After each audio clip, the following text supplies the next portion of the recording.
I'm Amanda, and this is Not Your Granny's Quilt Show.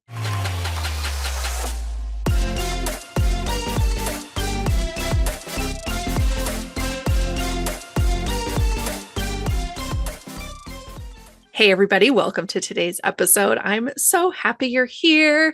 It is almost Christmas. If you're listening to this during the week of Christmas, I hope you enjoy. I hope it keeps you company while you're finishing up last minute stuff. If you don't celebrate Christmas, then happy winter. I hope that you are finding cozy things to keep you happy and not sink into the winter blues. I know I'm feeling it. So I am always looking for little nuggets of joy.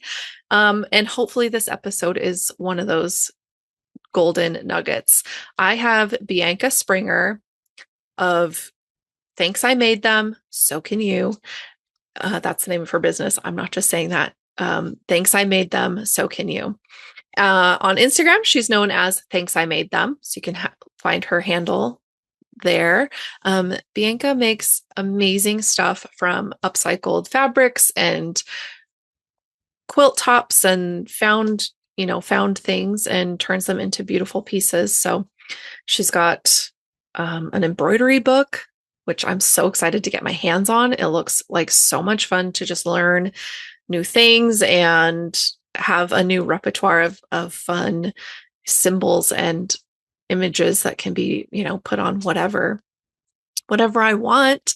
We talk a lot about, the sewing space and how there's expectation that it's warm and cuddly because it's, generally white woman centered, but how we're all just humans. And so there's some ruthlessness in there. There's some roughness in there and how we can be caught by surprise by that because, we're expecting this warm and cuddly and we get the messiness of humanity and it can be kind of discombobulating. But anyway, I just loved this conversation so much. And I am so grateful that Bianca took the time and I'm so grateful to be able to share it with you. So let's dive in and hear from Bianca.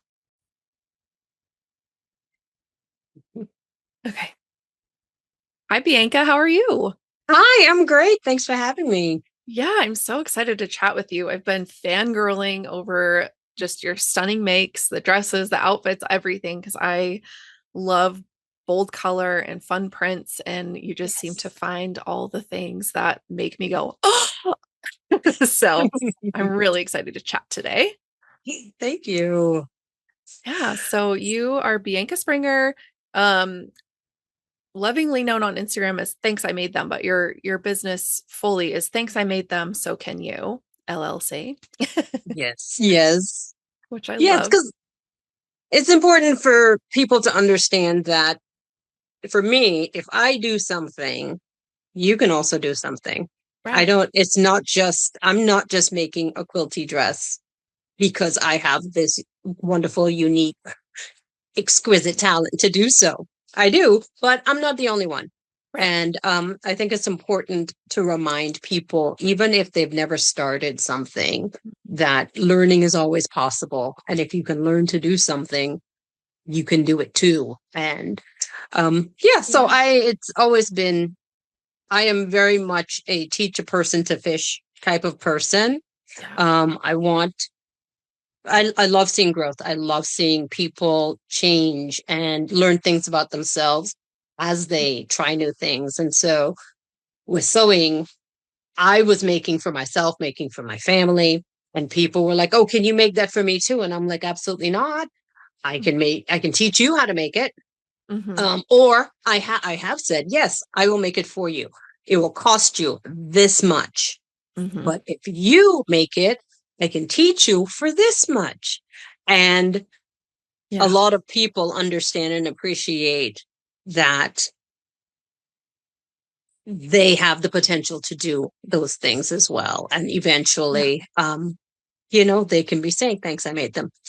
Yeah, perfect. And it's so funny because I have like little tags that I put in any like garments I make that says thanks I made it. And or like no, you can't buy this. And so I just loved that when I found you and saw that that was your business name. I was like, it's perfect because it is. It's like, yeah, thanks, I made it. I've it's just such a fun thing to be able to say to somebody when they're like drooling over your garment or your bag or whatever, your quilt. It's like, yeah, I made it. Thank you. Yes, yes, So yes. that's awesome. Well, because you have these amazing, beautiful, gorgeous skills, like how did you get into sewing in the first place? So sewing has always been in my environment. It's always been around me. My mom sewed. She made my school uniforms. She made my costumes for the productions I was in drama. Everything, a sewing machine was in the house. It was always present. She had a vintage pattern cabinet, Mm, and in that cabinet, she had the couture Vogue patterns, the Christian Dior, Saint Laurent, Chanel patterns for Vogue. And so always seeing these incredible patterns and fabrics and watching her sew, it was as every day as cooking a meal, mhm, as doing laundry. Like she was a maker and she made incredible things. Um, and to some extent, she was so good at it that from a distance, I'm like, oh, she can do that. I didn't necessarily jump into it as mhm. something I wanted to do in the same way, mainly because she was so good at it. It didn't feel achievable, but she was so good at it. Why would I do it badly? Right. Yeah. Yeah. And she was willing to do it, and she was willing to teach me to do it. So it was always around me, but it was very utilitarian. It didn't feel like a creative outlet. I think I was in 11th grade, and I found some great fabric. It was thrifted somewhere. I don't know how I got it, but it's this funky retro print. And I held it and I'm like, oh, I want this to be a bucket bag. Mm. And I sat down and I hated math. Um, but in that moment, I'm like, this is why math is important. And I drew up a little diagram and figured out the circumference of the circle to make this bucket bag. And I drafted the pattern. I sat down, I made it, loved it, took it to school the next day. One of my friends was like, this is amazing. Can you make me one? And so something kickstarted for me creatively. Mhm. So I did a little bit of, dabbling as a kid. Yeah. Um, but I didn't return to it as a creative outlet until I was married and we were starting our family. My daughter was born prematurely. I was on Oh. bed rest for not most, but for a big part of my pregnancy. Mhm. Um, so when it was time to return to work, I wasn't ready. She wasn't ready. And we had planned, so we decided now's the time for me to stay at home with her. Mm. Um, so as I was staying at home and, I had time on my hands, I had this cute little model and I wasn't interested in spending the money, the well priced money, but I Right. wasn't prepared to spend the money for the cute little clothes that she would outgrow. Right. So I'm like, oh, there's a sewing machine in there. So I pulled my sewing machine down and started sewing again. And I, Mom, how do I, Mhm. and she was back in the Bahamas, and so um, it was all long distance, but I check in and like, hey, how do I do this? And what pattern should I use for that? And she's like, oh, I used this pattern for you all those years ago. And Yeah. so I started making for my daughter Emerson, and I then was making clothes for myself. And so we'd go out and people would stop us and like, oh, your outfits are so cute. And I was saying, thanks, I made them. Mhm. And then again, the can you make me one? Nope, but Mhm. I'll teach you. And so I Yeah. started I started teaching my mom's group. Uh, Mm.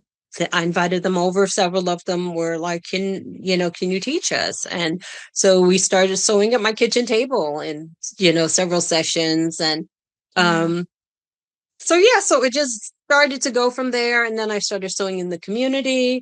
And then with social media, different sewing and teaching opportunities and pattern writing Mhm. opportunities came up. So very uh natural progression, unintentional artist, I guess. So yeah, things just naturally evolved. Yeah. And yeah, that's where we are Yeah. today. That's awesome. I love that. I Mm-hmm. think I was kind of in that same space as you, whereas like I'd watch my mom sew because she could do anything. And I was like, oh, Mm-hmm. that's so cool. She would make me a bunch of stuff.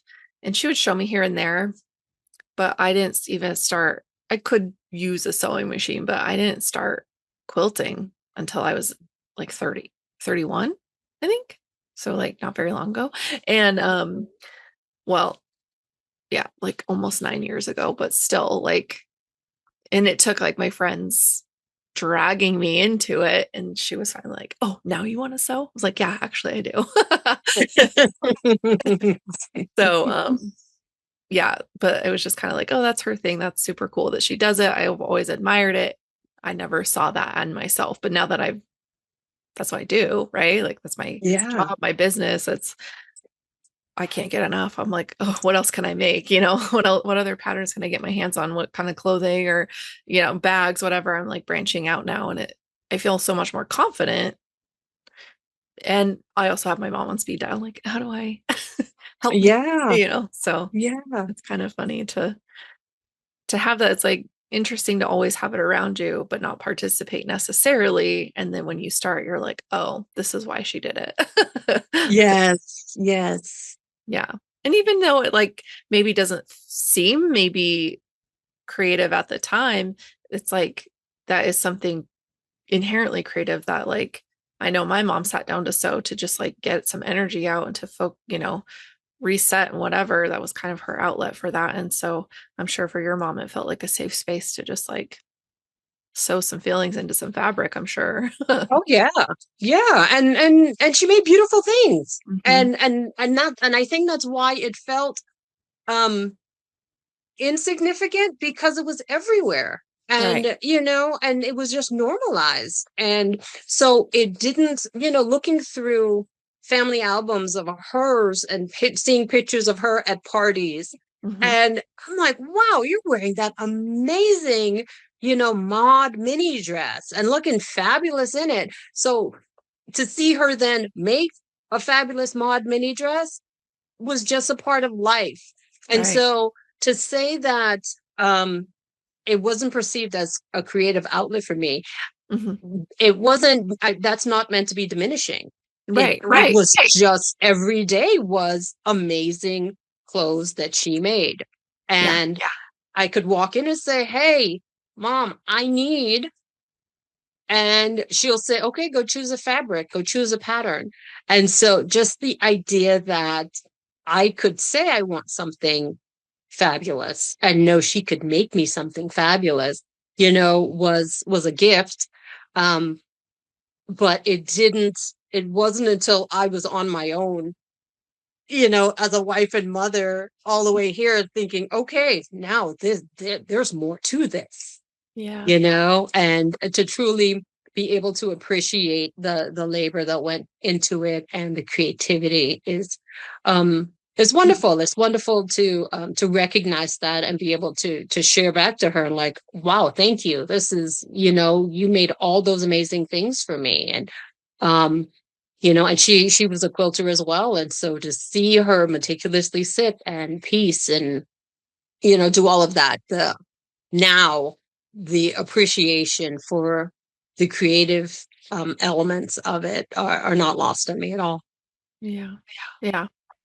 I feel a very similar way. It's kind of like because it was always around, it was like easy to almost take it for granted, but not, but also appreciate it at the same time. Like it's a weird space to be in. But yeah, I think as I've gotten older and like realized what went into it, it's like the first time I tried to make just a simple curtain, like I literally just cut fabric panels and like rolled the rolled the selvages in and tried to hem it. And I was like, oh, this is not because she could just do it so effortlessly. I almost am like, oh, it's easy. I can do it. And then, I mean, I Yes. can, but the effortlessness with which she sewed so many beautiful things when I started, I was kind of taken aback with how much actually goes into it. And I was like, damn, girl, And you made this and look easy.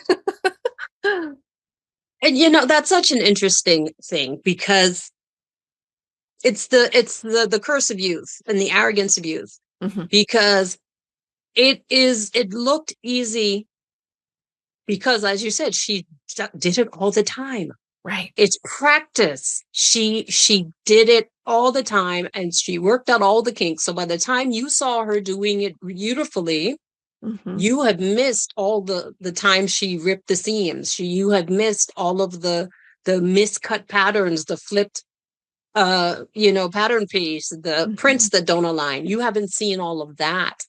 And I think it's so I have two teenagers, and so that's why the arrogance of youth comes in. My children are not that's not meant to be a negative criticism, Sure. but an evaluation that you will see something and forget the labor of the person who got there. Right. You start on this journey and you expect to be, three stops down the road. And it's like you have to walk that journey to get here. Hmm. And I think it's important as makers to remember that every expert was once a beginner. So give yourself grace, but Yeah. also recognize the expertise at the end of it. Recognize that, yes, they make it look easy, but it's not. And, and it's so easy to be dismissive of people who you perceive are talented, Hmm. and just assume that it comes easy for them. It's Hmm. not talent is part of it, but talent plus work is what makes that result. Yeah. And I think it's so important to remind people of the journey, and the journey of learning and the journey of failing, because it's diminishing to not think about that. It you to step in and say, "Oh, I tried to do this and I did it. I couldn't do it." So, ugh, Hmm. Yeah. well, you tried once, and this person's been doing it for 10 years, Right. and their motivation may have been necessity, Right. may have been stress relief. There are a lot of reasons why, and I think it's so. I think one thing that's frustrating is to see um, young creatives who struggle to activate and to make and do stuff, or like, oh, or overthink their hiccups. And it's like, this is part Right. of the process. Yeah. Yeah. You don't get to celebrate until you actually do the thing.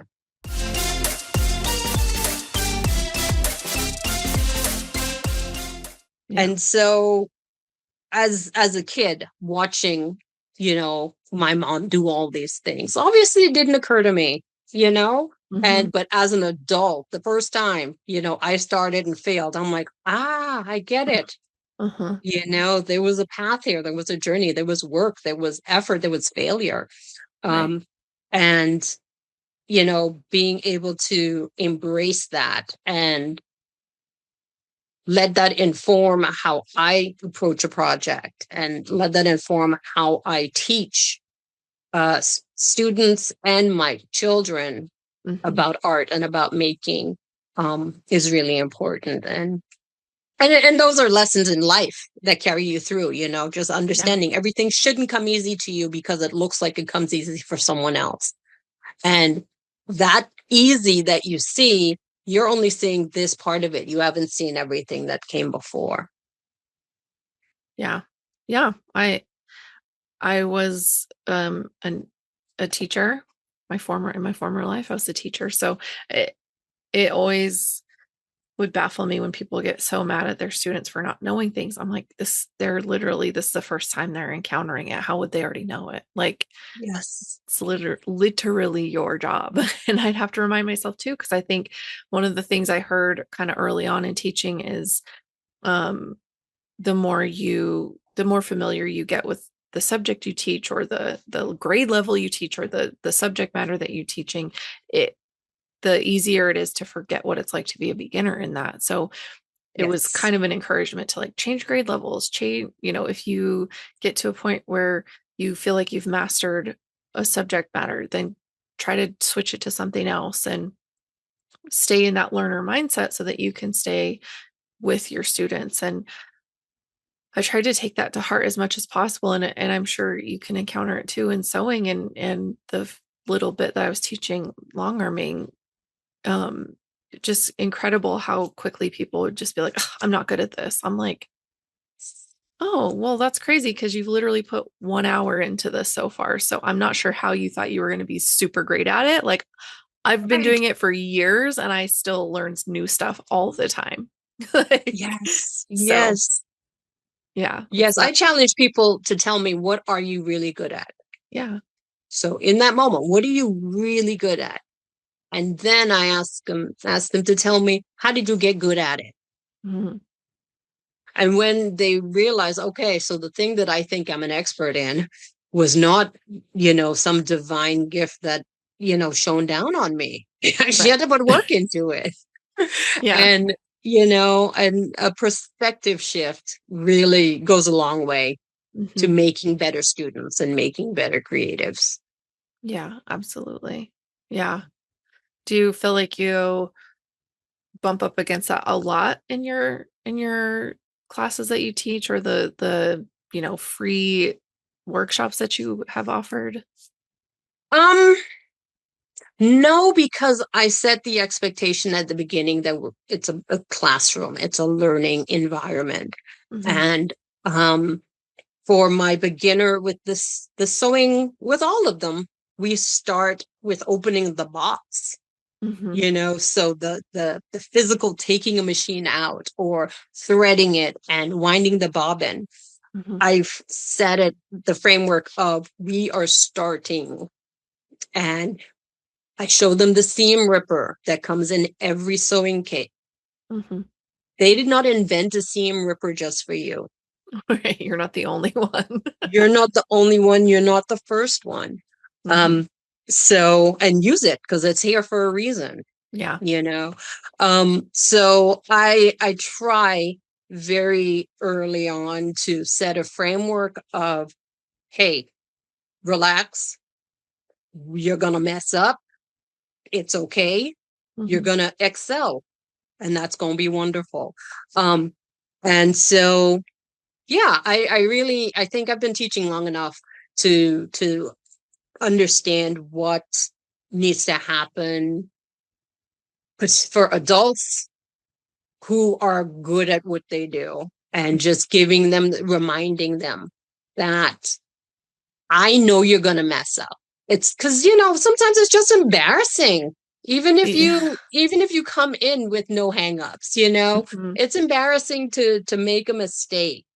Um, but to be reassured from the beginning that that's okay, Hmm. um, helps, and to make jokes about it, or to be in a space where, I have used someone's mistake as an example for the class. And in a way where others relax, and, because being to have a problem explained, Yeah. it helps that person understand, oh, well, if Bianca already knows why this happens, Hmm. I don't feel like I have ruined this thing. Right. And having the others in the room see, oh, that person made a mistake and they didn't disintegrate, you know? Yeah. So I think, and then, also reminding them that there are problems and mistakes and issues that come up that I will just simply keep going. Hmm. And then there are others where I will say, okay, here's why we need to unpick this. Yeah. That little bit of wonkiness is going to be encased in a seam, and life will go on. Learn the lesson, but we're going to leave that. But oh no, these gathers are going to be front and center at the midline bus. So we need to make sure they're even. So no, you can't have a plate and then three gathers. So Hmm. helping them understand that some mistakes, can be absorbed into a project and others need to be corrected, and making a decision on both. And after you make the decision, activate. Don't get stuck there. Yeah. So so I try to just frame it that this is a learning experience, and stuff happens, and Hmm. no one's going to die here Right. Yeah. with It's not these that decisions. serious. It is absolutely not that serious. If your fabric has a hole because you cut your notch too deep, that's a first world problem, Hmm.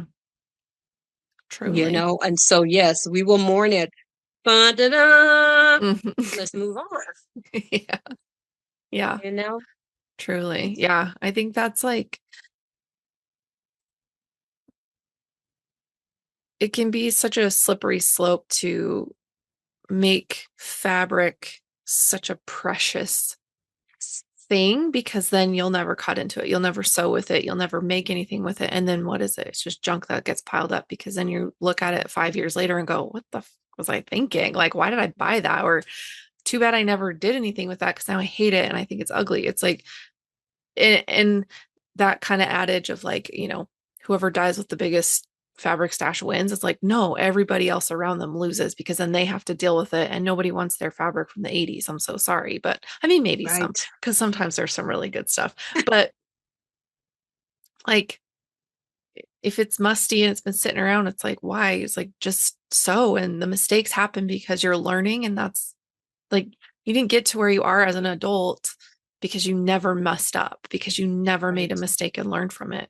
And you didn't get really good at your job, if you have a job, uh, because you were perfect at it all the time. You had to learn, you had to start from somewhere. So it's the same with Yes. any skill or hobby that you're learning. You have to start from somewhere. And I love that you start with like opening the box and bringing out the machine and looking at it and learning the parts. And Mhm. I think, I mean, that just really speaks to, my like educator self, but that little part of me that still loves teaching and all things education, and that idea that we're all starting from the same space. Like, I'm going to start with you. I'm not going to have my machine already set up and pretend like you should just know. Like, we're going to all start on the same playing field, because there's points where equality is necessary, and then the equity comes in as everybody starts to move along, and you can kind of see where people's skills are at and go, okay, like, how do I make this accessible for everybody now that we've Yeah. started? And sounds like that's something that you keep in mind and do for your learners. Oh yeah. Incredible. Yeah. 'Cause there's nothing worse than going to a sewing class and then the teacher's just like acting like you should know everything already. I'm like, why am I here? Like, what am I Right. doing here? If you think if you're not willing to talk to me and like help me fix my mistakes, or like work me through these weird instructions that don't make sense, like, you're the Right. person in charge, so help me. And they're like, "Ugh, don't make that sound at Yeah. me. Don't make that sound at me." Right. Or act like I should remember absolutely everything you've said. Hmm. Yes, you said this 20 minutes ago, but I wasn't there. I was still trying to figure out why my bobbin thread was knotted, Yeah. And so Yeah. yeah, I don't, it's maddening. It's maddening Yeah. to be in a space where you feel like your instructor isn't listening, they aren't there for you. And I try, and I hope I achieve being an attentive instructor. And there are times where I'm like, yeah, oops, you messed up bad. We got to start again. Let's go get some new fabric. Yeah. Um, yeah. So I think it's important. And I hope I do a good job at that, because I have been in those spaces where it's like, oh, I'm never coming back. There are some spaces I know I will never take another class there, because I'm like, you vetted this instructor. All other instructors are tainted now. Yeah. Yeah. It's like, if that's who you let in the door for this, like, who's to say everybody else isn't the exact same? Yeah. Ugh. Yeah. Yeah. Yeah.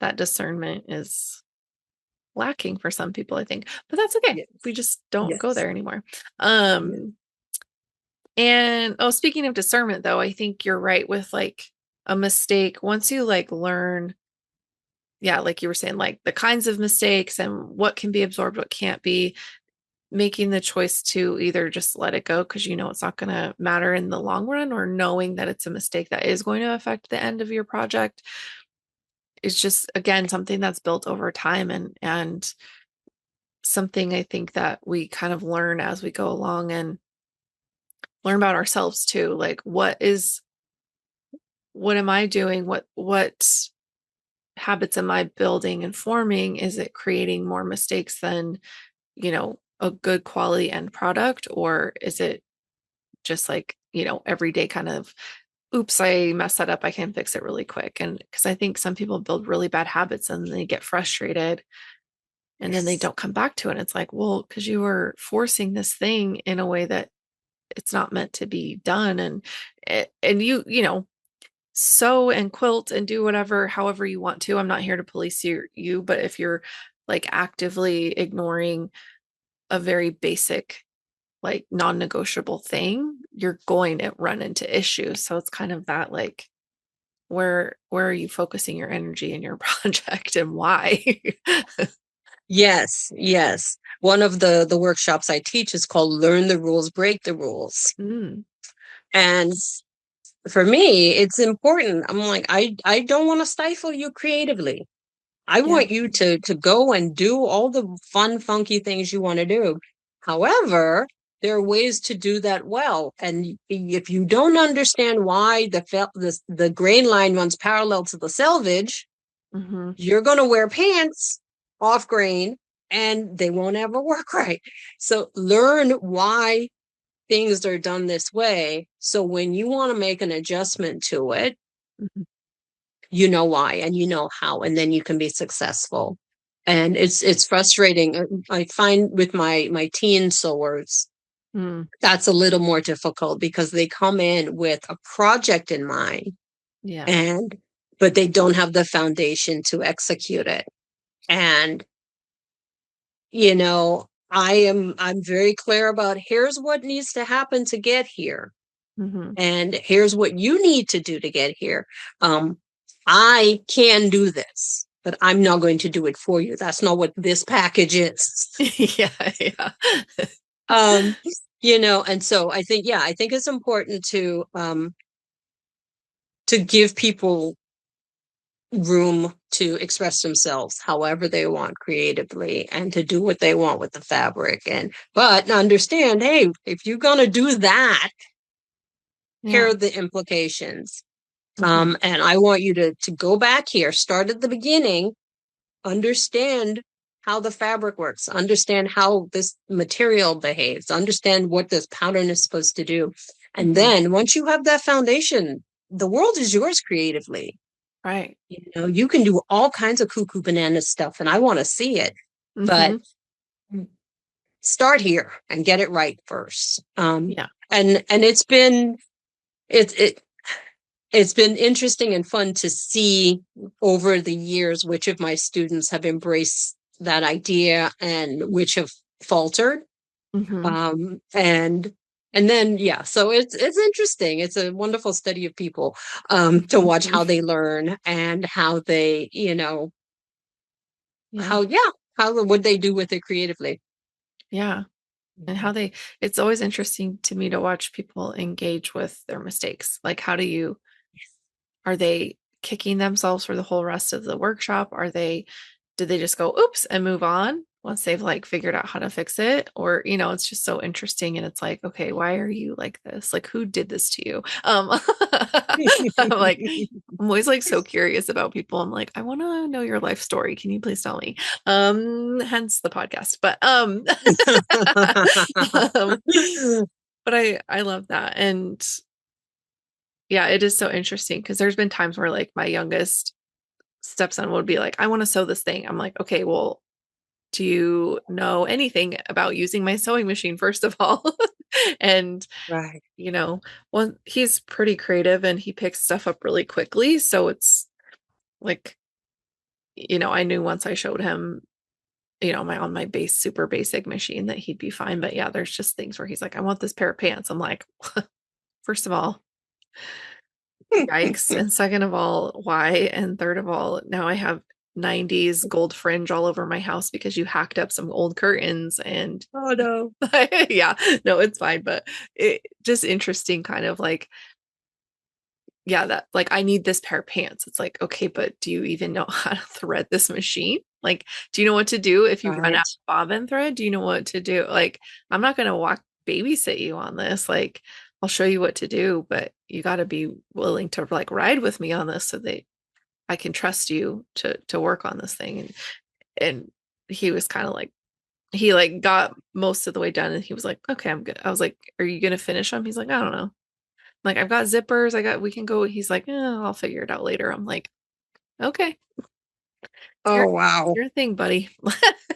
So anyway, well, I want to kind of go back a little bit and ask about when you started writing patterns. Like, when did that come into play? Were you well into sewing for yourself and decided to modify stuff? Like, yeah, I guess how did that come about for you?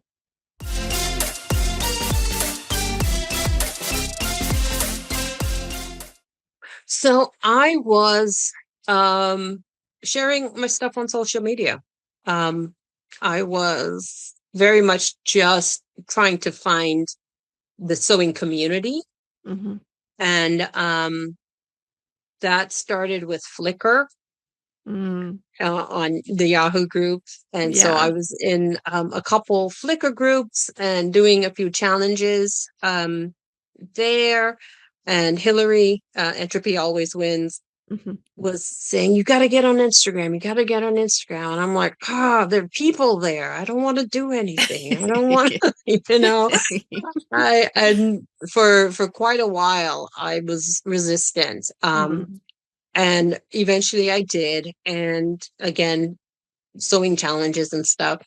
And the thing about social media and having a public account is people are out there and they're looking at you and you don't know who they are.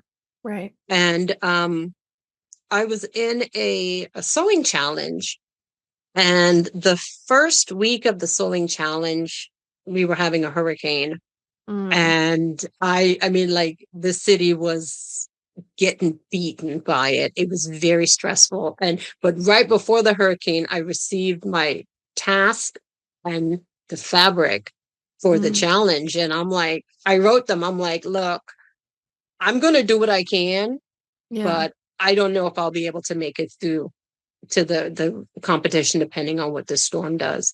Right. Um, and so it ended up being a very, like I said, very stressful time for our family with the floods and everything. We were fine in the end, but throughout the hurricane, Hmm. I was working on the project, and it's a dress called Harvey, Hmm. and where you had to transform white muslin in some way.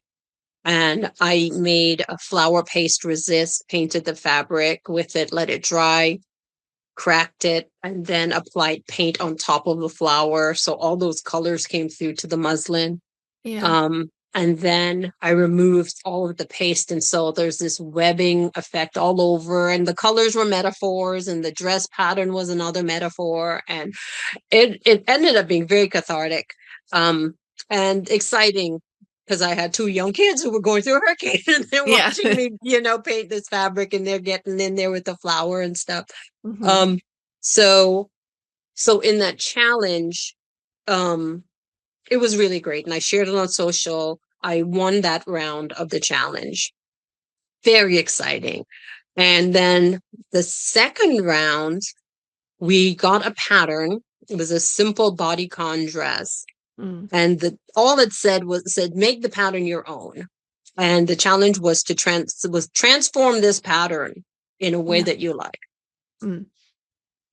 To my creative mind, apparently, this is when I realized I was extra, and I was not, I did not know this about myself, but apparently I am creatively extra. Mm. And I took this simple bodycon dress that was, the pattern itself is made for knit fabric, so stretchy fabric, Hmm. simple, like a long t-shirt dress. I transformed this pattern into a full length A-line maxi length duster. with Mm. Ankara fabric on one side and black linen on the other. And it was full length. It was, in my mind, a showstopper, amazing transformation. Well, I got eliminated. Well, And I was eliminated because it didn't look like the pattern. And I'm thinking, what do you it was mean? right. I'm like, wasn't that the task? And what was crazy is before the announcement came out, we got to see all the entries. And Hmm. as I'm scrolling through, I'm like, but it looks like the dress. That looks like the dress. That looks like the dress. And so I was really baffled because I'm like, did I get it wrong? Um, and yeah, I transformed it too much. Right. Um, Sure. and so I'm like, okay, these are not my people.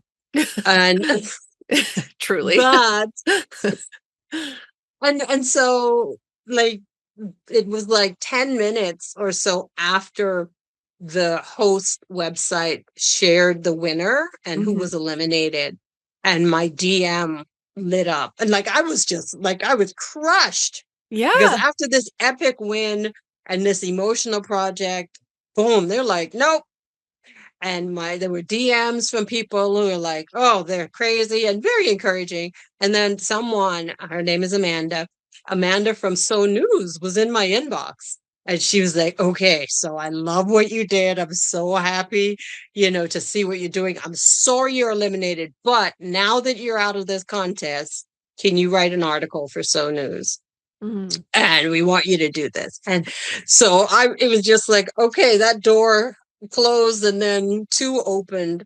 Yeah. And so that started, I didn't know would be what, 5 years of writing and drafting patterns with So News. Oh, wow. So I so the cool thing is with the way the magazine, they don't do print anymore, but every edition, before every edition, we would get a mood board, and there would be, and the mood board was inspirational designs, fabrics, colorways, and we would get an idea. Hey, Bianca, you want to make a handbag? Kinda, take the mood board and figure it out type of thing. So we were given a lot of, like, we were given boundaries, but within that, a lot of parameters to do our own thing. Sure. So I started drafting largely bag patterns Hmm. at first because they're easy to fit. Yeah. um, and so that started me on pattern drafting. I say that very loosely because even the one garment pattern I have is a zero waste patternless pattern. It's Hmm. measurement based. Um, so yeah, it started with writing articles, projects, and patterns with them. And yeah, and so the thing with print publications and patterns, they own the content for a time. Hmm. And so I am actually now, I have ownership of all of those patterns back. Okay. And the plan moving forward is to re-release them under my own branding and with new fabrics because it's my content, my intellectual property. Right. Um, so, but in that time, it was just fun to produce it for them, Yeah. as part of the work. But now I'm like, oh, I have that awesome, triangle sling bag that Yeah. I need to that I made. I want to wear it now, and maybe Yeah. other people will want to wear it. So, yeah. So the again, well, yeah, it just evolved. It Yeah. just evolved from working with them, and Amanda was really gracious and wonderful in understanding my step on the journey. Yeah. She was like, "Oh, you are here, and we get Hmm. that. And for publication, we need you to be here. Hmm. So here's what we're going to do to get you there." And so for with the patterns, I would write the pattern, draw the illustration. I'm creative, but I'm not artistic.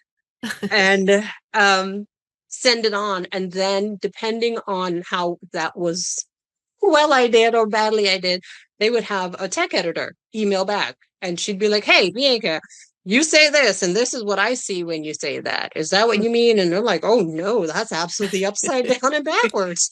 Yeah. You're like, actually, no. Um, yeah, no. And so we would do some tech editing together, and so that was really good.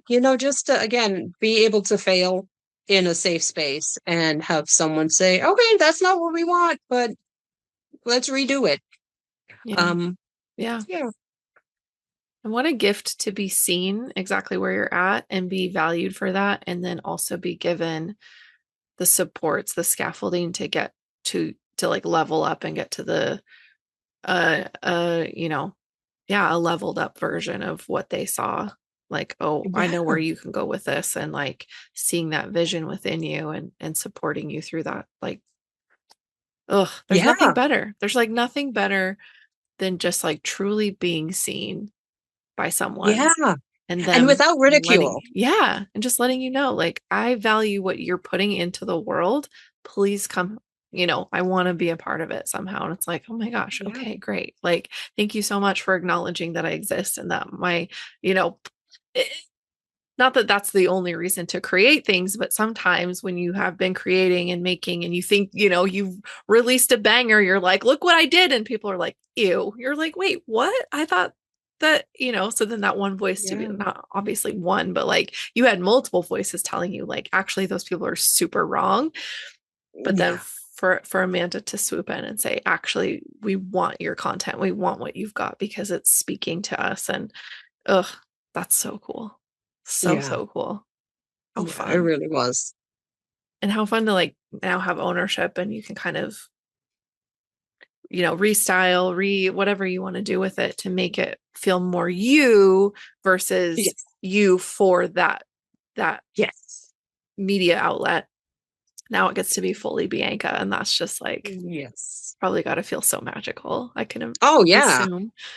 Absolutely, absolutely. And so I am, yeah, gearing up to re-release several things, and yeah, I'm excited about it and tweak them, not just, because I've grown since then. Hmm. And so Yeah. they will have some modifications and improvements, and yeah, so I'm excited about it. And yeah, I'm excited to own my stuff, Yeah. because it's so difficult to come up with an idea. Right. It's birthing a bag pattern is not easy. No. And so it's good. It's like, oh, my kid is in the world and now they're back home. Yeah. Yeah. Yeah. Exactly. So And it is. It's a labor, and like we've been talking about, it takes the skills, it takes the all the years of work that you've put in to learning and knowing these things to then synthesize something new from all of that. It's incredibly laborious, like in terms of how, if you count up all the hours of the learning of sewing you've done over the years to get you to the place where you could kind of understand bag construction enough to write a pattern about it, that's a lot. So yeah, then to not own that, you're like, oh, that feels like sweaty. I like makes me want to, it's like sweaty. I don't yeah, know. Like, oh, yes, somebody else is putting their name on that thing that I did. yes, And so yeah, now that you get to fully own that and just feel like, no, yeah, I did this. This is mine. Yeah, again, your kid coming home and you're like, oh, okay, everything's okay now. yes, yes, yes. Yeah. Oh, I love that.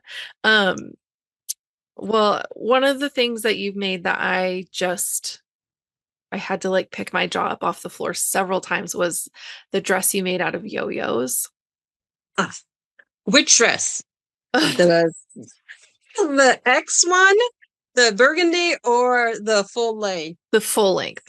Okay, The uh-huh, full uh-huh. length. I mean, all of it, but the full length was like not the first thing I saw from you, but when I saw that, I was like, oh my God, I'm in love.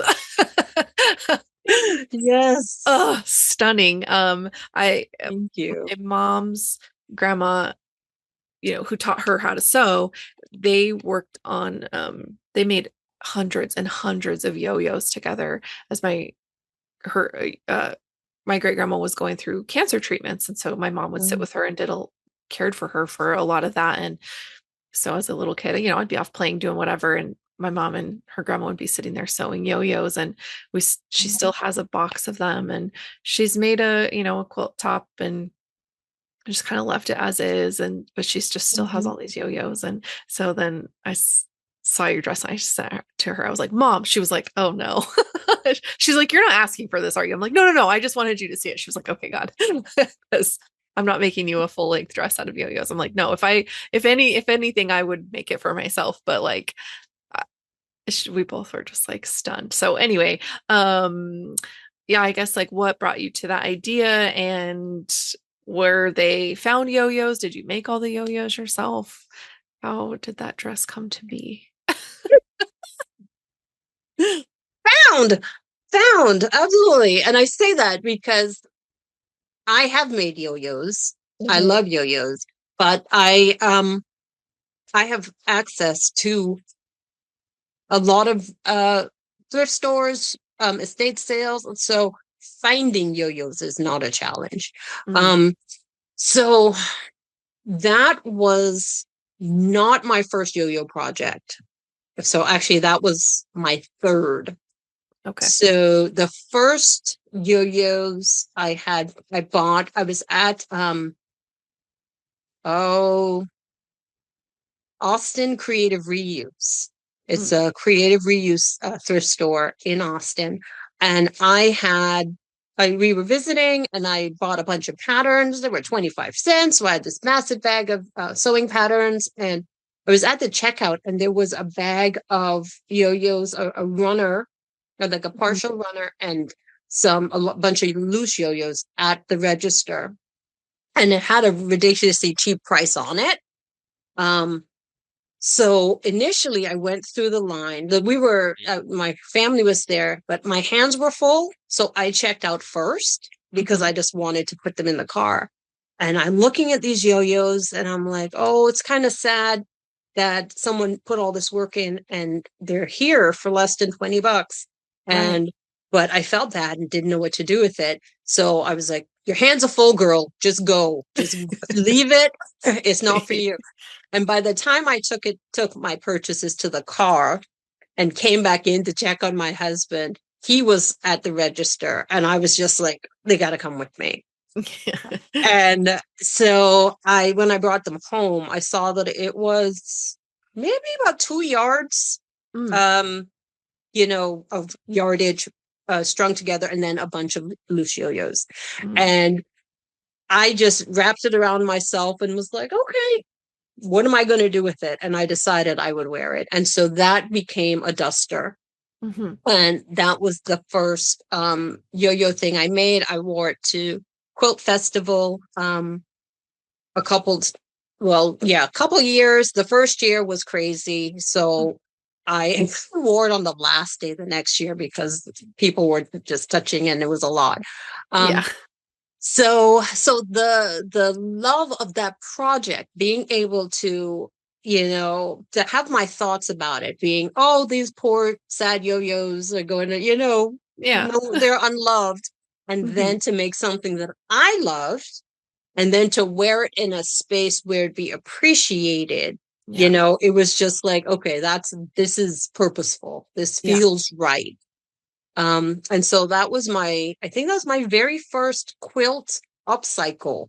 Okay. And so since then, when I found yo-yo blankets and stuff at estate sales, if they're fair price, no, if they're unfairly priced, Mhm. because really and truly, the pieces I am buying and I'm upcycling, they're not the $300, $400, $500 pieces.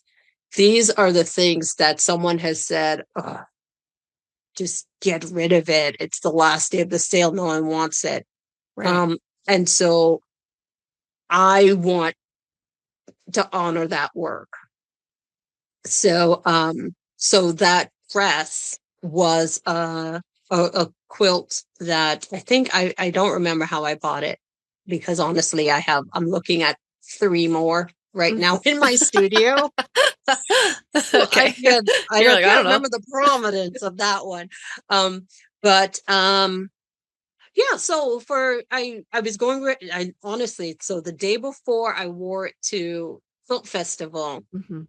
we were driving from Houston to Dallas, and I literally grabbed a pattern from my stash, and it's a knit dress pattern, Oh, just two okay. pieces, two pattern pieces, Mhm. and maxi dress.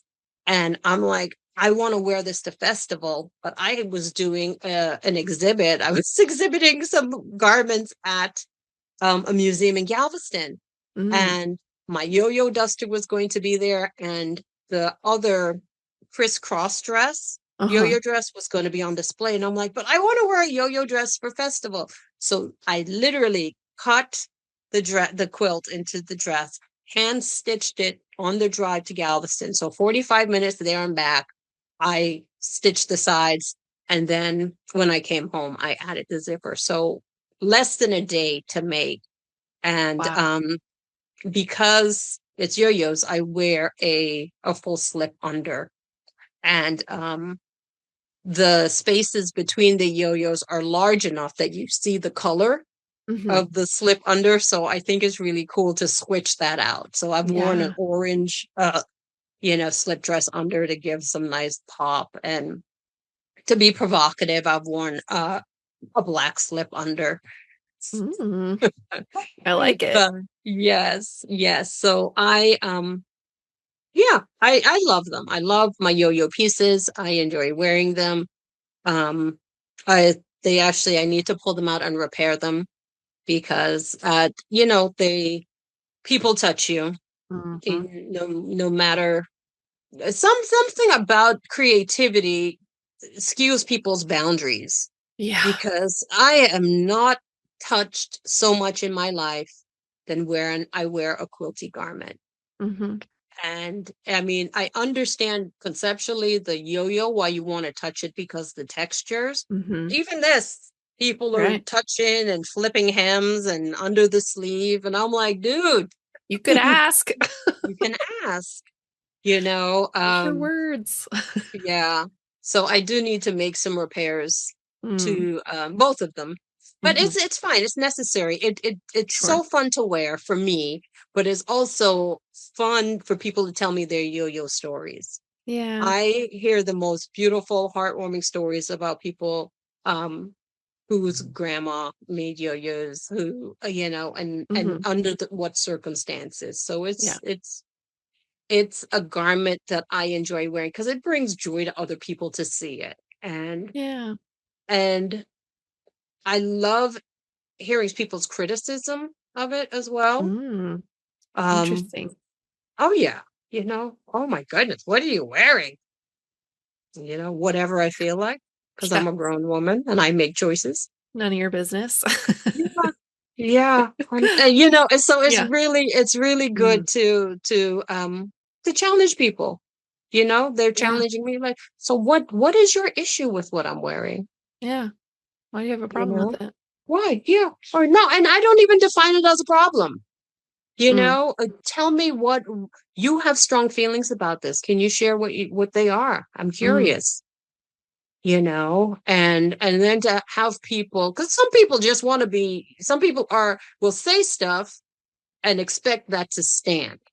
It's out Mm. there and that's the final word. And I'm like, but hey, so what if I didn't destroy someone's heritage quilt? Right. It was at the thrift store. What do you mean? Right? Is it my responsibility to honor someone else's generational story? That's not my job. No, they didn't come to you and say, "Can you restore this so that I can keep it in my family?" It was Right. discarded and given away. Or yeah, in estate sales, people are just like, "We're done with this stuff. We need to get it." Okay, great. Let me Yeah. turn it into something new instead of sending it to the landfill. Well, yeah, it's interesting how worked up people can get about things like that when they have an opinion about something and somebody else does something contrary to that opinion, how they feel like they can express that opinion and not be challenged back. Like, Yeah. Yeah. And I think what I've learned is if I ask 3 questions, I think I get to the bottom of it in about 3 steps of the conversation. And a lot of it is they have not communicated the value of their work to the people in their circle. Mm-hmm. And so if they die tomorrow, like they're pre-mourning the reuse of their precious thing by someone who has no connection to it. Right. And they're pre-mourning the disregard of their children potentially in getting rid of giving away their stuff. Right. And that is less a me problem and more I think you need to have a conversation with your people about what to do with your stuff when you die. Yeah. I also think you need to have a conversation with yourself about what gifts mean. Because if you have given it to someone, you also give up the authority to tell people how to use that thing. Yeah. And so even if they commissioned you for it, Mm-hmm. they own it. It does not Right. belong to you anymore. Right. And I appreciate that you have sentimental ties to it, but don't wrap me in those ties. Right. Have that conversation with your children, your grandchildren. Let them know why it means something to you. Right. And then once you get that outside of, clear that thought, step back and look at what I have done with something that was $20 at an estate sale Right. and ask yourself if I have honored the work. Mm-hmm. And more times than not, once they separate themselves from the hurt they would feel if someone gave away their thing, they can Mm-hmm. then appreciate the artistry and what I've done. Yeah. And it's beautiful. I don't need that. Right. Right. If they don't come to that conclusion, that's fine too. Sure. But I'm like, you're not going to dump your issues at my feet. Mm-hmm. Work that out. I can do what I want with what I own. And that's the bottom line for me. But clearly you have some feelings about it. And I'm a caring person and I have the education and training to help you. So let's just take 5 minutes and get me out of your issue. so Right. so yeah, it's a lot, but I love wearing it. I enjoy making it. I get tremendous joy from knowing this is not sitting at the bottom of a box in someone's closet. It's not. Yeah, it's Yeah. honored. It's cherished here. Mm-hmm. My daughter's robbing my closet every chance she gets. So it is loved.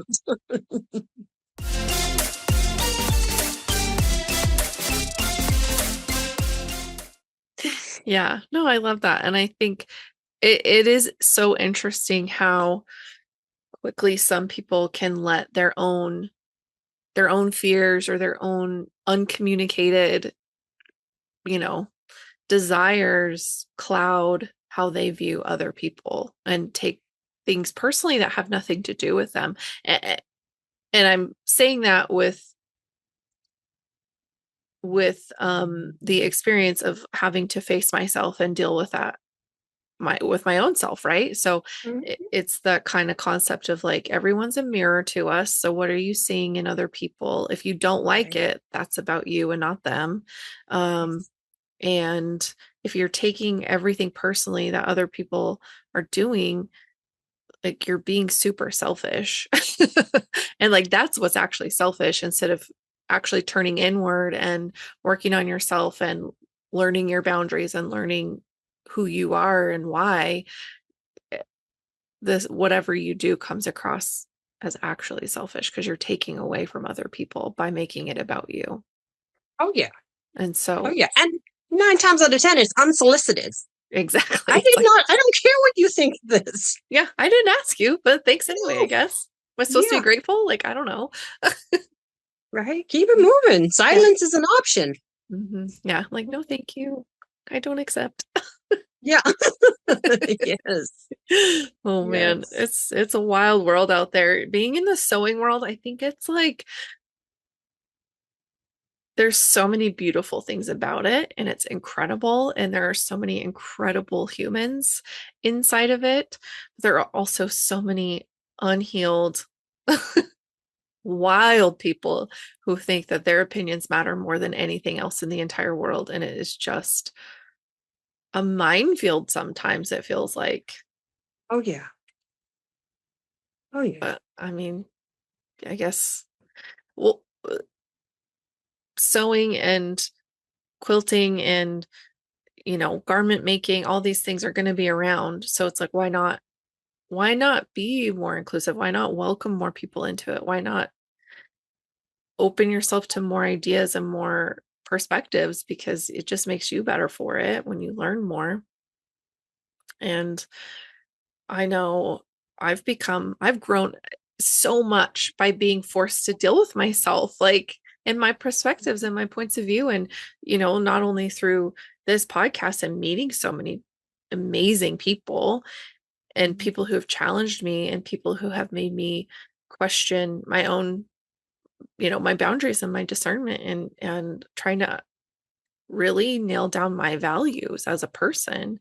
Mhm. But just like yeah, the idea that you would look at something somebody made and go, why would you do that? What a way. Well, okay. I mean, art is subjective and I get that. But why are you wasting your energy being so negative about things that are getting created? If it's not for you, it's not for you. Move on. So I don't know. I Yes. don't know where I'm going with that, but I just, yeah, it's just interesting. Oh yeah. Oh yeah. And add race to that, and it Mm, becomes a whole other dynamic. And mm, so there's mhm. there's just so much more to be said to that. And Yeah. and unpacking that with people in real time is interesting. It's Mm, interesting. I And bet. yeah, so it's an interesting place, and finding my people, whoever Mhm. they are, is um is interesting because that changes day to day, Yeah. and Yeah. and I find it's easier sorting through that minefield gets easier by just me being 100% who I am. Yes. So there's no question. I don't want anyone to ever walk up to me and be like, I thought you felt no. You're Why? yeah. Have you When not did I been say paying that? attention? Yeah. Yeah. And I had someone, I don't even remember what it was, but I shared something, and they were in my DMs about clutching their pearls, and I'm like, you do realize I am a foreign born Black woman, interracially married, cross culturally married, living in Texas? And you thought I'd be okay with that? And it's just like you aren't paying attention, or you're so self absorbed in your own point of view, Mm-hmm. and you're in your own echo chambers getting the same information fed to you, that you see a different perspective and you're all aghast and agog. And no, not here.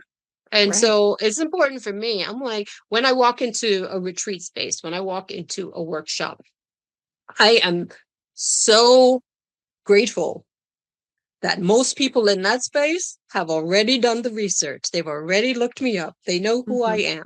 So there is not going to be that, oh, you cut quilts, or oh, this whole idea of people not knowing who I am, or what I'm Right. about. Oh, you wrote an inclusive book about hand embroidery? Oh, I don't Mm. want to be here. No, no, I'm not. We're not getting any of that. Right. And so it's challenging, and it takes vulnerability, but I find the more I am 100% who I am, to the extent of reason, and I Sure. don't want all my business in the streets, but Right. but Discernment again. yes, the relevant, important things about who I am as a maker and as it relates to how I teach and all of that stuff. If that is out there, Right. when I check you for coming at me sideways, it's not a surprise. Or when I say, hey, we don't do that here, you Right. know, it tweaks that person. Oh yeah, no, that's, we're gonna snap out of it. Yeah. I have people who start to have pity parties or wallow because they're not progressing fast enough in their project. And I'm like, Yeah. okay, look, I'm gonna give you 5 minutes, pull it together, because you said your goal was to finish this. Right. If you keep this up, you won't finish. So let's go Yeah. outside, walk around, shake it off, come back, and we're gonna keep it moving, you know? Yeah. So I find that, yeah, just being authentic Hmm. helps weed out a lot of that um hand holding and coddling of people who think their perspective is the one and only, because by the Right. time they get to me in person, if they have been following along, Yeah. Yeah. They they've should they've know. whittled away, or they should know. Yeah. Truly. Yeah. I think that is one thing that I think, let me back up. Like keeping growth and learning at the forefront of like how you operate daily, not you specifically, but just like as a human, um, it is always so interesting for me to come across things where like, oh my gosh, I didn't know that before. And maybe it makes me question my whiteness, my privilege, my whatever. Good. Thank you so much for that opportunity. I'm so glad that someone was willing to put the information out there. Not that it's anybody else's responsibility to teach me, but like I do appreciate those kind of free little lessons I get in checking myself because I understand that like my life is going to be very different than someone else's life who lives in a different city, who has different skin color as me, who has comes from a different background, like period. And so when people can't accept that there are other points of view than what theirs is, it comes across very immature for one, and I like what you're saying about, just being authentically 100% who you are, because then it doesn't leave room for people to guess about you. Like, well, I assumed. It's like, okay, well, you don't have to assume with me because I'm putting it all out there. This is what I think. This is what I believe. I am so in check with my core values that, you should know by listening to me talk to other people, by engaging with me behind the scenes. If we're, talking in DMs on Instagram, or if we're, whatever, like if you're not clear on your core values, then it can be really easy to not have discernment, not know how to navigate who is in your circle and who's not. Yes. And I think that, and my husband's a therapist, so like I learn a lot of things along with him, and he, we talk about so much stuff, but learning about like identifying core values, so many people that he works with can't, they don't know. They say family. He's like, okay, why is that a core value? And they're like, well, because family is the most important. He's like, but why is it important to you? Like, they don't know. They just like regurgitate what society tells us is supposed to be important to us. Yeah. And so that really pushed me into like a practice of figuring that out. And I think if you want to exist in the world and also not be like so affected by other people's opinions and still be able to move forward and do what you feel like you're called to do in this lifetime, that like finding your core values and understanding them deeply and why they're there, that's going to like take you so far. Oh yeah. Oh yeah. Yeah. And just an understanding that your perspective isn't the only one. You are Right. not the center of the world. Right. And it's very freeing. It It's really very is. freeing to say, oh, okay, I don't have to know your perspective. I don't have to know everything about you. I don't have to know how to navigate this scenario. I don't know. There's a Yeah. difference between ignorance and indifference.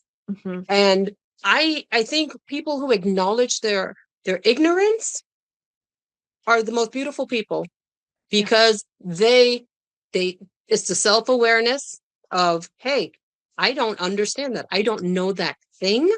Hmm. But in acknowledging that, it also presents openness to wanting to learn. Right. And the opposite is indifference. It's the I don't know and the I don't care. Hmm. And it's the indifference that I have no patience for. And so yeah, Right. just, and seeing Yeah. all of that, it's crazy to have to navigate all of that in the sewing space, in the Right. quilting and crafting community. But why should it be any different? Why should it be any different? I think Right. culture and society has us thinking that women are soft and cuddly and coddling and warm and fuzzy and all things nice and beautiful. Hmm. And some of us are, and some of us aren't all the time. And we are, a mix of everything. But that Right. that idea of what femininity and womanness and what are women's fields and women's scope Hmm. has gotten us to this idea that everything that women then do should be warm and fuzzy and soft and cuddly and, Hmm. not have no discontent, and should be, all kumbaya. Right. And then, so when we then say, oh, but we have this in the crafting world. Yeah, because we have people in the crafting world. Right. And if we recognize that the labels and the boundaries we put around women should not exist at all, much less in the creative space, we may be less surprised by the ugliness that exists here. Right. And I think I am starting to be more comfortable with the ick of Hmm. this industry when I recognize that this industry is filled with business people, Right. Capitalism, um, baby. capitalism, Yeah. and perceptions of scarcity, Hmm. and the idea that creativity is limited and resources are limited, and oh, you know, Right. acknowledgement and exposure is limited, and visibility, all of these things. If that's because that's what you're fighting over, and there's nothing real here. This is Right. all. Right. I know. Yeah. So I don't Yeah. know. I say Exactly. that I don't want to diminish what does exist, but Right. what are you fighting for, Right. over, and Hmm. and what are you trying to preserve? What are you so holding on so tightly to? The Right. idea that a quilt is only to be worn on a bed? Is that the hill you're going to die on? Is Right. that what you're going to write a viral post about? Right. And I don't know. Right. It's like all these Anyway. crazy hot takes that it's like, why are you, where did this come from? And why is this something that you felt was valuable to put out in the world? And again, it's like, oh, it's getting clicks, it's getting likes, it's getting shares, it's getting attention. But it's like, but for what? Yeah, exactly. Like, what are you fighting for? What are you pushing? What ideas are you pushing and why? And it's like, that was another thing I had to check. Like, what am I doing with myself in the social space Hmm. that like I want my work to hold value.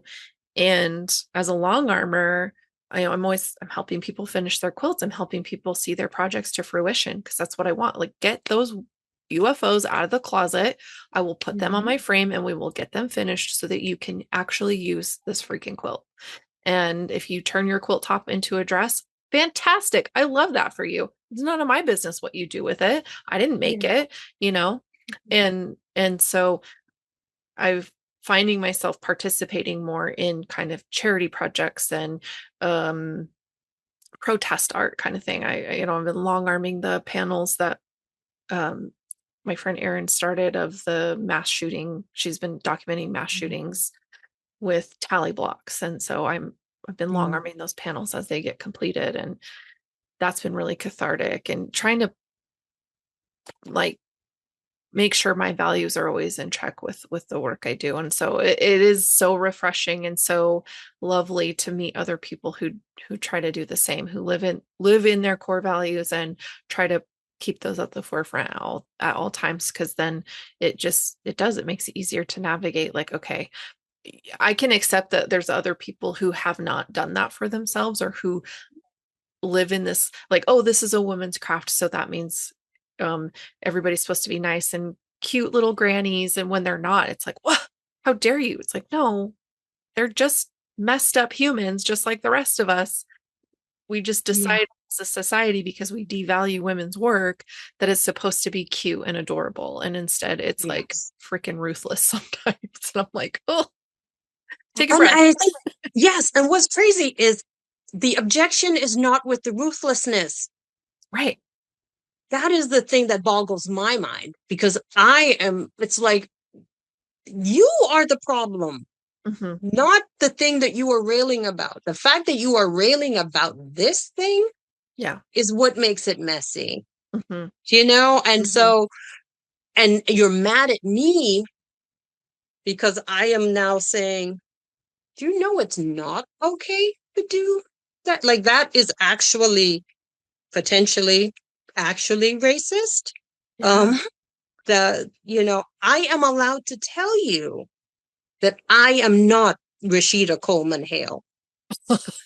Yeah. And I Yeah. am allowed to look at you like you're crazy when Hmm. you do. And of the two of us, I am not the problem. Right. and and for Eee. me, in those moments, if the other is like, oh, I'm so sorry, I didn't mean to offend. Okay, things happen and we move on. But Hmm. no, it's the whole diatribe that goes on after. The doubling down that. Yes, yes. And it's like, I don't expect this to be warm and fuzzy. I absolutely No. do not. Right. But I expect it to be decent Right. and willing to learn, change, and grow. And Right. that's for me when the conflict arises, when it's like, hey, wait a minute, Yeah. this is a problem Hmm. objectively. Yeah.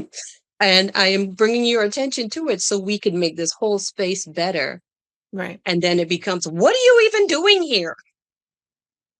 That type of thing. And Hmm. so it's crazy. It's messy. Yeah. It is. Yeah.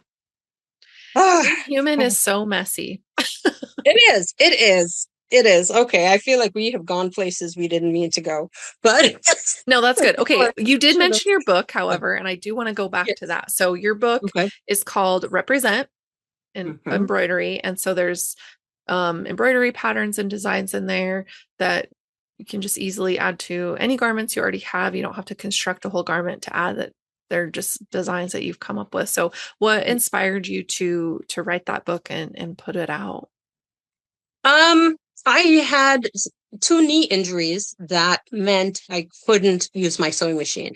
Mm, And I have always done various handcrafts, and embroidery was one of them. Excuse me. Um, I was in bed. I was going to be in a boot, not a boot, a leg brace for 10 weeks, eight wow. weeks. I can't remember, a long time. Yeah. Um, so I ordered the most popular top rated embroidery books, Hmm. and they came to the house, and I'm looking through them. I'm like, oh, these are the top people in embroidery. And all of them were white centered. All of the images were white people, happy families, and white stories. Hmm. Okay, white stories have a place, certainly, but I didn't see my stories. Right. And I'm in bed and I'm like, okay, so what do I do to make this look like my kid? Because I want to put this design because it's cute Yeah. on something for her, but I want her to feel seen. So I modified those designs and did that for several of those books, and got better. And then about 2 years later, I injured the other knee. Oh. So again, needed to be Yeah. laid up. And, popular authors release books with some frequency. Sure. So at that point, I'm like, oh, okay, let me see if these authors have done anything different. Um, and got the books, same authors, same story. Nothing has changed. And at this point, I was just irritated. So I sent the books back and said, forget it. And I just started coming up with words and expressions and images that I felt represented what I wanted to say and what my children I would want them to wear or, to stitch themselves. Um, so I did that for us. Yeah. And um, at this point, I was gaining a presence in the sewing world with Hmm. quilting and garment making out and stuff. And I was helping a friend at Quilt Market Hmm. in Festival. And Market is the credential trade show Yeah. part of it. And I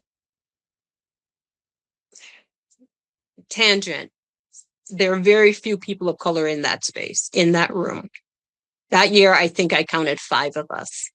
Hmm. And in my mind, I didn't want to be one of 5 Black women in the room for people who didn't know me. Like I wanted to be remembered or referred to differently. And Sure. so I made a point of wearing things that told a story. So if anyone's on social media and like, oh, did you see that XYZ person? I want them to say, did you see the woman in the yo-yo dress? Did you see the woman with the Afro divas stamped on her mini dress? And so I was very deliberate about having my outfit speak in that space. Hmm. And I was walking through, and a representative from C&T Publishing stopped me and said, "You look like you have a story to tell. We want to hear it. Come to our booth tomorrow at this time. Our acquisitions manager is always having meetings about potential books." Right. And I'm like, I don't have a book idea in mind. I don't. And she was like, come by. She's Hmm. like, if you're going to be in the building, just come by. Right. And I'm like, okay. And I really had very low expectations. One, I had low expectations, but I was also irritated Hmm. by what was available on the Sure. market. So I'm like, okay, I've got someone's ear. Hmm. So I showed up the next day and I just said, I met so and so, and they said I should come by and talk to you about writing a book, possibly.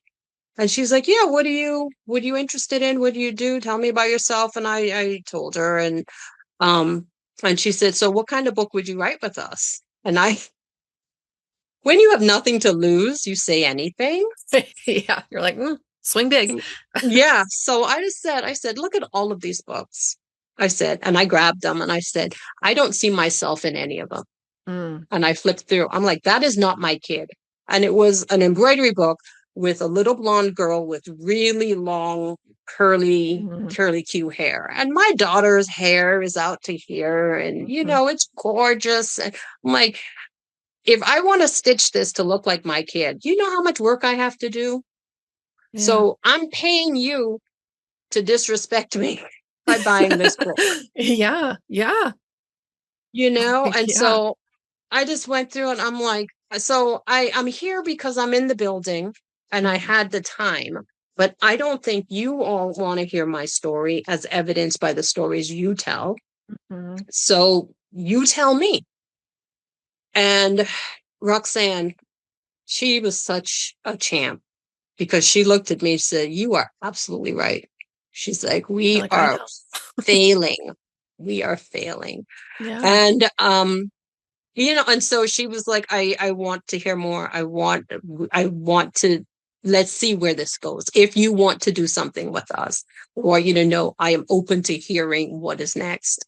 Um, and so it took from that point, I want to say about a year and a half of us. Well, for me, it took me a while to actually submit a proposal Hmm. because I was tracking them online, wanted to see what they were about. And um I think at this point, we were starting to see a shift racially and more of a racial reckoning online and in social media and in the news. It was Ferguson, it was Mm. George Floyd, it was Tim R. Rice. Like there was a lot more happening.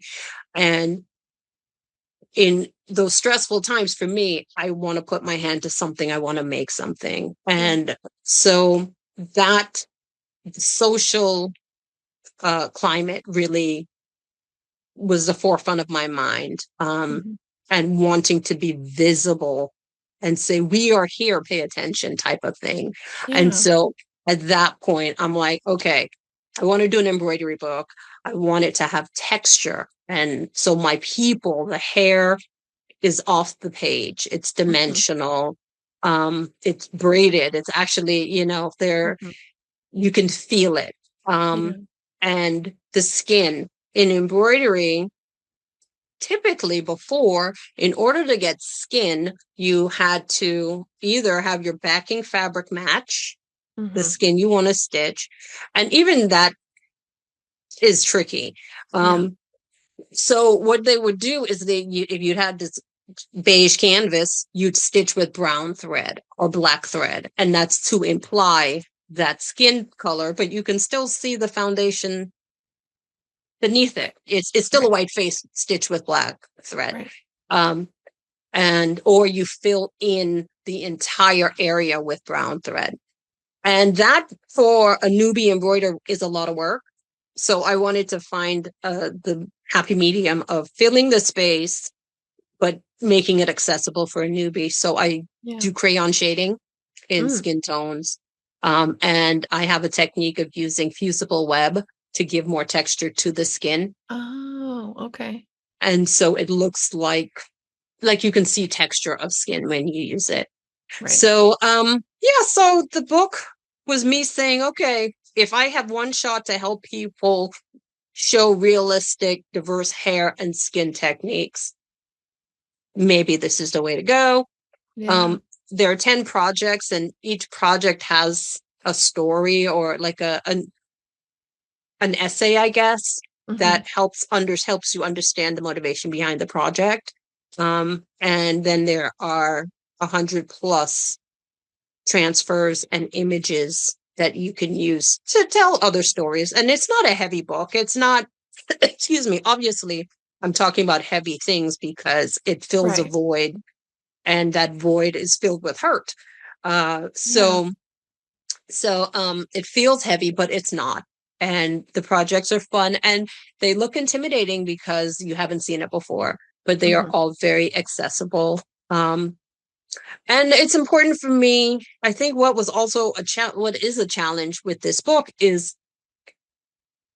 telling, like, there have been a lot of white readers and a lot of purchases of the book who were like, I bought this for so and so, Mm. and they don't feel comfortable stitching it because of confusion about cultural appropriation. Oh, yeah. And though I understand that idea, Sure. this book is about stitching your values, communicating the things that are important to you. Sure. And I promise you, if you are on the bus and you are making a French, not Afro, you are communicating something, Mhm. and maybe that's the problem. Maybe that is something, a challenge someone is not prepared to make publicly or whatever, but Sure. this book is not just for people of color. It's not just for Black people. And I find that stepping into those who have said, I did not realize this is what it took to be seen Mhm. in embroidery. The simple Afro silhouette is all it is 2 stitches. Like I'm looking at one of them right now, and Yeah. it's a back stitch and a French knot.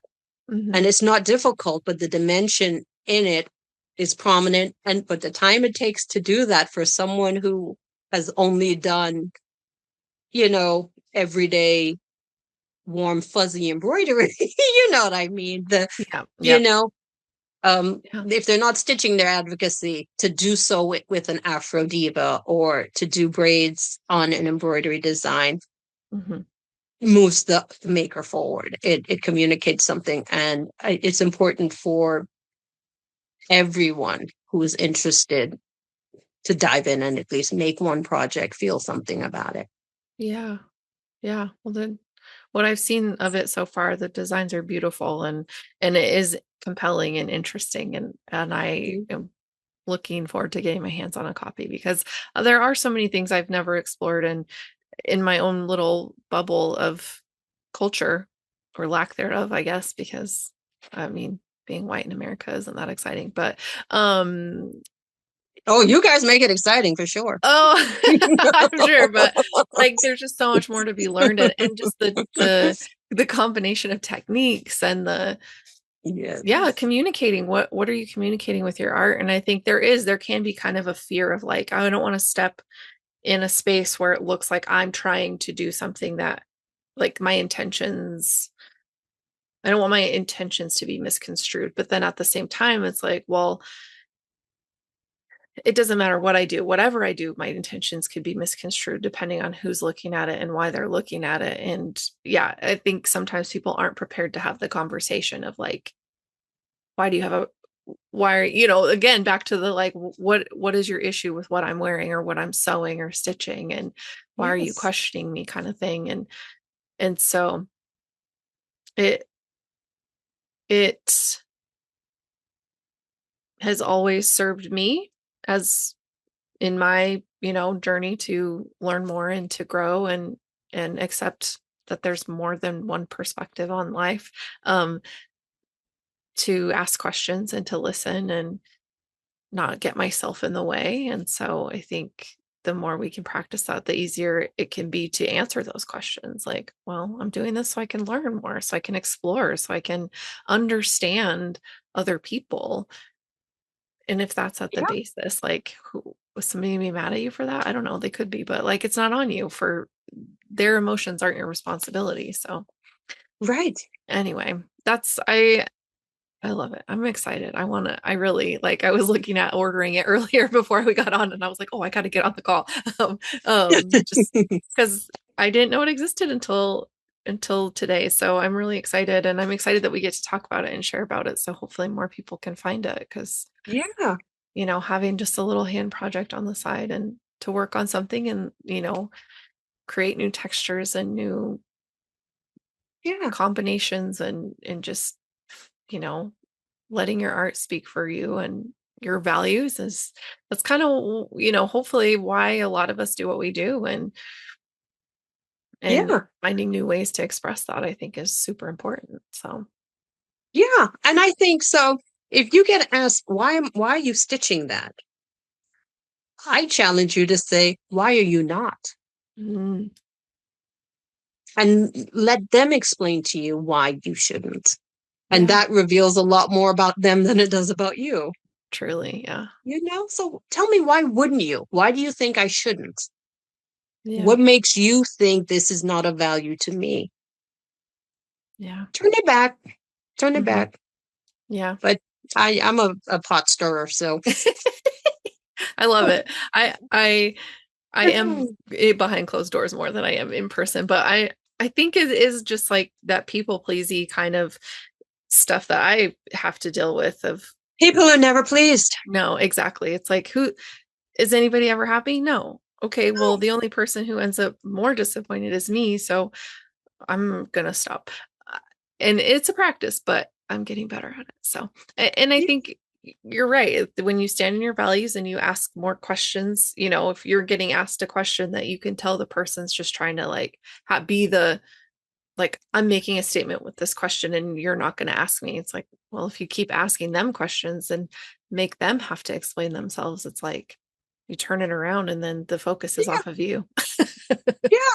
And not just that, not as a way to get the focus off of you, No, but to force their hand, right. to force, explain, acknowledge your bias right now. Yeah, Tell, you have a lot to say. I give you the floor right. Please because do I tell didn't me. invite you here. Hmm. You showed Yeah, up. So yeah, explain yeah, your presence, yeah, and I think, your answer was because I want to learn and I want to be better. And that's exactly who's going to object to that? And at the end of the day, if you're not if one's objection to doing something that might be a challenge or difficult is because you don't want to be challenged, you're not ready. right. Because the question is a drop in the ocean to the reality of the experience of the person you're trying to understand. And Right. if you can't answer one simple question about why you would stitch an afro in French knots on the bus, you are not an ally. You are not a friend. You have not done the work. And It's obviously, performance. an embroidery is not the the litmus test of advocacy by any stretch. Right. But if you're hung up there, Hmm. we don't need you in the battle. Sit down. Right. Yeah, it's a performance rather than a practice Yes. of learning. And I think that's a it can the performative stuff can be really attractive to people who are unsure and insecure in their advocacy. And so I, I got swindled by a few people here and there. And once I learned the truth, I was like, whoop, nope, nope, nope, sorry. I didn't mean to be in this Yeah. space, you know? And not Yes. to toot my horn, but it's just like I think when people come at it from that learning lens and from that, like, I truly want to learn how to be a better person, period, I have these thoughts and ideas. I need to learn how to put them into physical practice. How do I show up that way as well? Um, you can see the difference, and it's a little bit quieter in some ways, but a lot louder in other ways, if that makes any Yes. sense. Yes. So Yes. Yes. anyway, And well, there's just a lot more willingness to say, I don't know. I yeah, didn't know. Oops, I made a mistake, right. And I think people are so afraid of saying that part Hmm. that they don't activate. And Yeah, and that's really tragic. yeah. And I think it can be a little easier for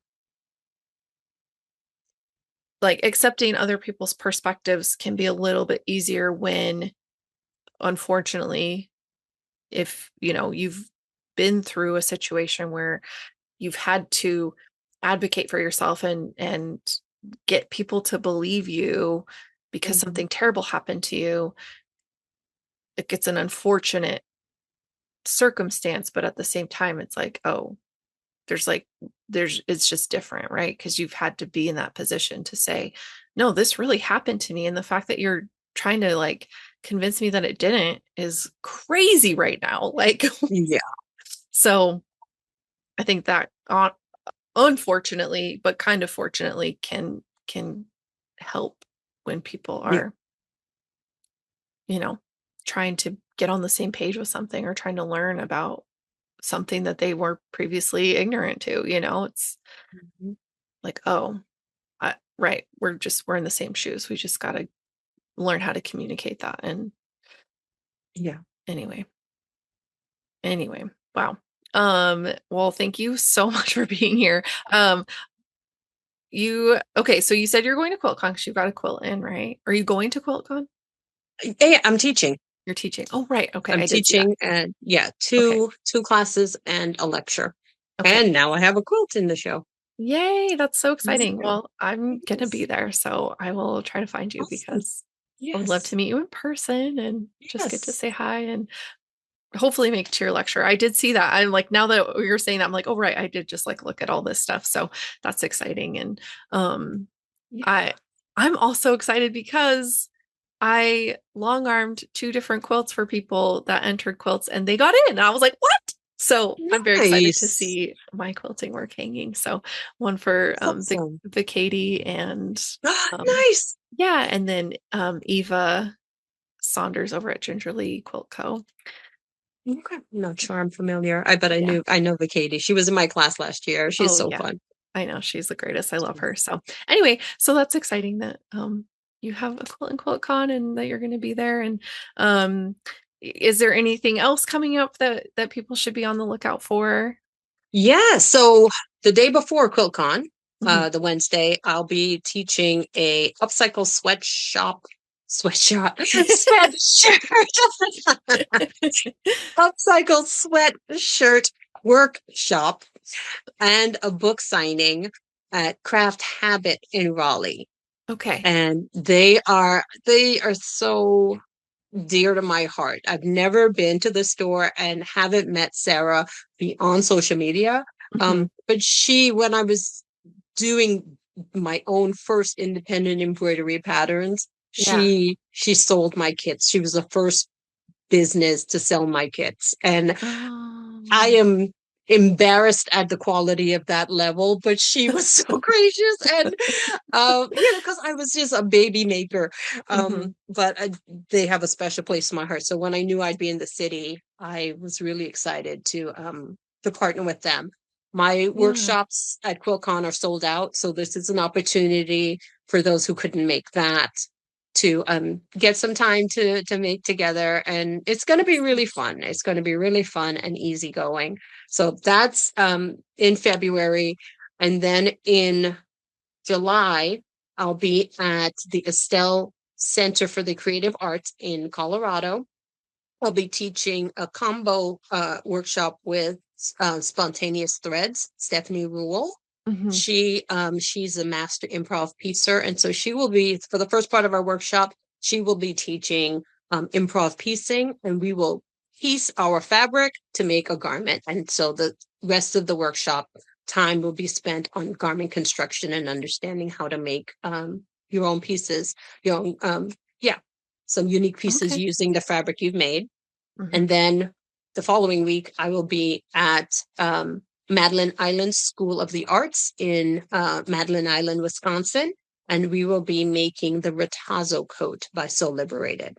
And Ooh. so it's a quilt coat workshop that we will leisurely spend our week doing. And the students can bring a quilt that they've already that's already in existence to upcycle. They can bring fabric for a quilt as you go, or a quilt top that we then quilt together. So we've got a lot of really good options, and I'm Yeah. excited for all of it.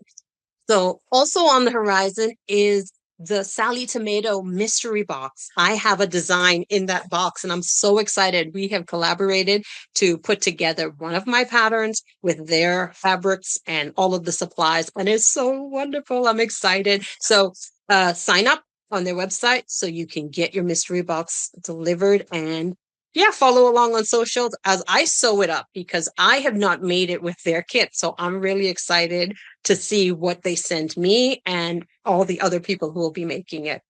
Yeah. Ooh, so exciting. I love Sally Tomato stuff. That is going to be so cool. Okay, Yes, I might have yes, to go I'm get that so too. thrilled. I'll go sign Yes, up for that. I'll get your book. It'll be great. wonderful. Well, you're going to have a Merry Christmas. I am. Merry Christmas to me. I'm turning 40 right after Christmas, so Oh, it'll be like nice. a treat myself year. I don't know. Awesome. Happy early birthday. Oh, Thank thank you. That's awesome. How fun. And all of it sounds like a blast. And you.